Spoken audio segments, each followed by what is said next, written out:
Welcome to my channel. This episode is called Mirror of Flesh. When Lily turned around, she could have sworn that the mirror was breathing. Then her nose began to bleed, trickling down her face. But it wasn't her blood.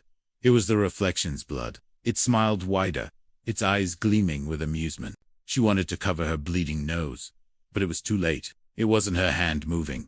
It was the reflection's hand. She watched in horror as it moved towards a kitchen knife on the counter, picked it up and smiled, baring its teeth in a snarl. She could also have sworn that the creature that stared back at her wasn't quite right.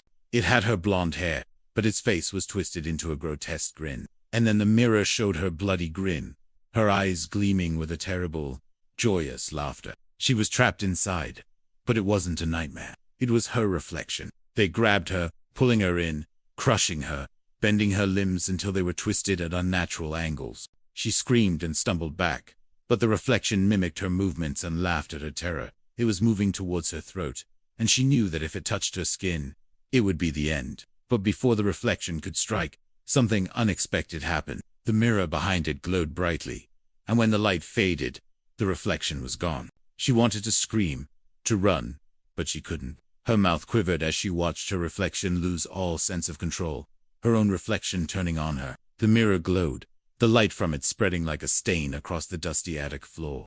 The reflection's smile widened as it lifted the blade, and Lily knew she had to do something. She lunged for the mirror, smashing the glass. It cut her hand, but she didn't care. As the shards hit the floor, the reflection staggered, its eyes flashing with pain. Each pulse of red light made Lily's skin crawl.